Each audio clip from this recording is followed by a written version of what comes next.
میں جدہ گیا تو وہاں ایک دوست کے ہاں ٹھہرا، تو اس گھر کے اندر کھلونوں کی بوریاں تھیں۔ تو میں نے اس کو کہا کہ آپ یہ کوئی کاروبار کرتے ہیں؟ تو اس کا دوست بھی تھا ساتھ، تو وہ مسکرا کے کہنے لگا کہ یہ کاروبار نہیں کرتا، بڑی دیر کے بعد اللہ نے اس کو بیٹا دیا ہے، تو اب یہ پاکستان جا رہا ہے، تو جب بھی بازار جاتا ہے 10-20 کھلونے خرید لاتا ہے۔ تو یہ کتنی بوریاں کھلونوں کی بھر گئی ہیں، تو یہ بک کروائے گا، ایسے تو نہیں اتنے جا سکتے۔ تو یار اتنے عرصے کے بعد بیٹا ہوا اور باپ ملنے جا رہا ہے، تو اس نے کھلونے جمع کیے۔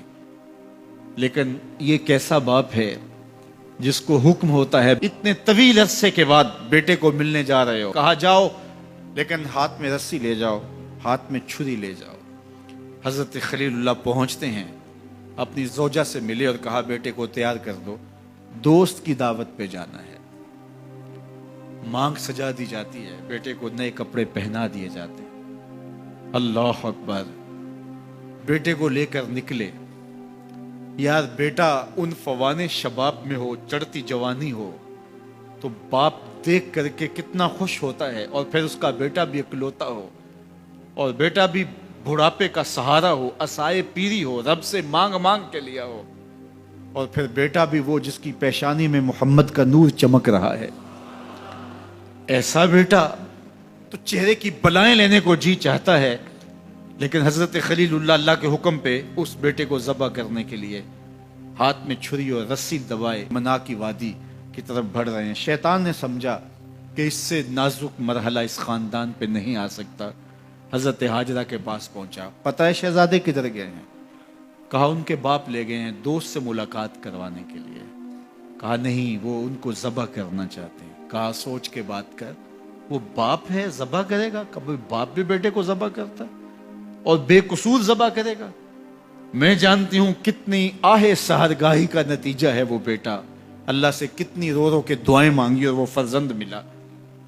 کہا وہ اللہ کا حکم سمجھتے ہیں۔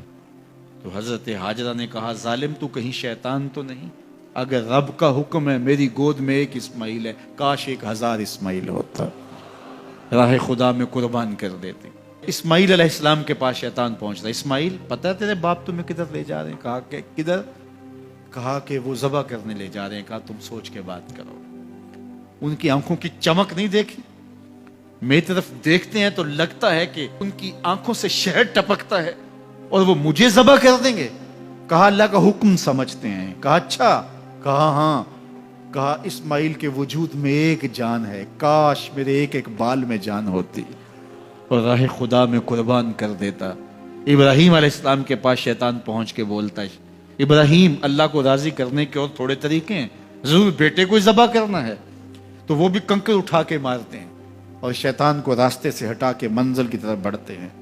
قرآن نے وہ سارا منظر بیان کیا ہے۔ فلما بلغ معه السعی، باپ بیٹے کے پاس آیا اور کہا بیٹا میں نے خواب دیکھا ہے کہ میں تجھے ذبح کر رہا ہوں، فانظر ماذا تری، بتا تیری رائے کیا ہے۔ بیٹے پر سختہ طاری ہو جاتا، آنکھیں پھٹی کی پھٹی رہ جاتی، باپ کیا بول رہا ہے؟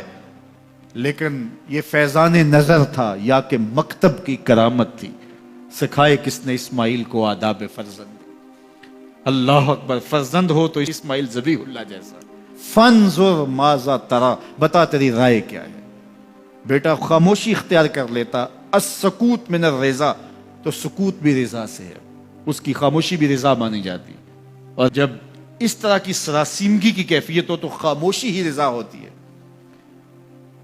بیٹا کہتا ٹھیک ہے آپ ذبح کر لیجئے، یہ بھی امتثال امر ہوتا، لیکن بیٹے نے 2 قدم بڑھ کے بات کی۔ بیٹے نے کہا یا ابا تفعل ما تؤمر ستجدنی انشاءاللہ من الصابرین، ابا جان ذبح کیا ہے، جو کرنا ہے کیجئے۔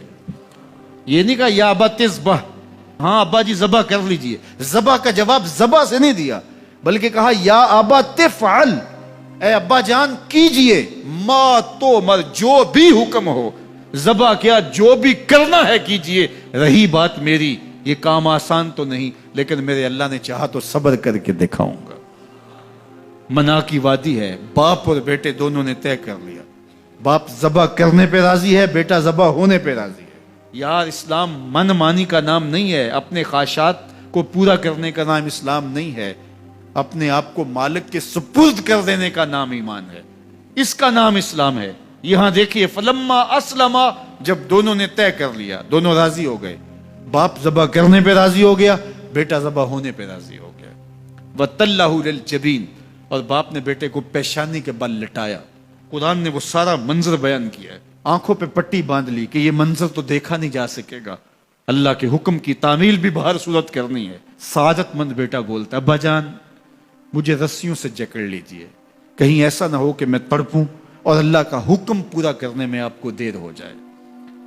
باپ بیٹے کو رسیوں سے جکڑ لیتا ہے، ہاتھ میں چھری پکڑی ہے، ذبح کرنے لگتے ہیں تو بیٹا بولتا ہے ابا جان رسیاں کھول دیجئے۔ کیوں؟ آپ کا منصوبہ، آپ کا پروگرام تبدیل ہو گیا۔ کہا نہیں۔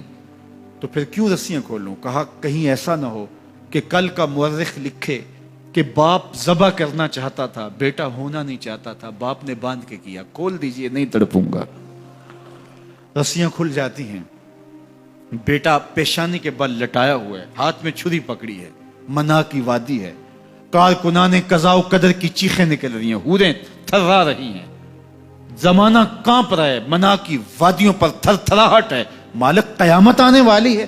فرشتے بھی پوچھ رہے ہیں کہ مالک کیا ہونے والا ہے؟ کہا تم کہتے تھے انسان کو پیدا کر رہا ہے، سجدے تو ہم کریں گے، ذرا میرے بندے کی ادا تو دیکھو، ذرا میرے بندے کا انداز محبت تو دیکھو، میری فرما برداری، انقیاد امر اور اطاعت اور امتثال امر کی مثال تو دیکھو، ذرا دیکھو میرا بندہ میرے حکم کی تعمیل کیسے کر رہا ہے۔ اللہ اکبر، کائنات آنکھیں جھپک رہی ہے، سورج منہ چھپا رہا ہے کہ یہ منظر دیکھا نہیں جا رہا، اور منا کی وادی تھر تھر کانپ رہی ہے کہ ایک بوڑھا باپ ہاتھ میں چھری پکڑے اپنے نو نہال فرزند کو ذبح کرنا چاہ رہا ہے۔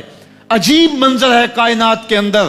حضرت ابراہیم آگے بڑھے، بیٹے کی گردن پہ چھری رکھی اور پوری قوت کے ساتھ چھری کو جنبش دی۔ اللہ اکبر، لیکن ایک بال بھی نہیں کٹا۔ پاس پڑے پتھر پر چھری کو مارا، لما تقطع یا سکین، چھری کاٹتی کیوں نہیں؟ تو چھری نے آواز دیا الخلیل یامرنی والجلیل ینہانی، خلیل مجھے کاٹنے کا کہتا ہے، رب جلیل کہتا ہے خبردار ایک بال بھی کاٹا تھا۔ کہا چھری تیرا کام تو کاٹنا ہوتا ہے۔ کہا حضرت آگ کا کام بھی تو جلانا تھا، جس نے آگ کو جلانے سے روکا تھا آج اس نے مجھے کاٹنے سے روک دیا۔ اس کا یہ مفہوم بھی نکالا جا سکتا تھا کہ میں نے تو چھری چلا دی، اب چھری نے کچھ نہیں کیا تو میرا کیا قصور۔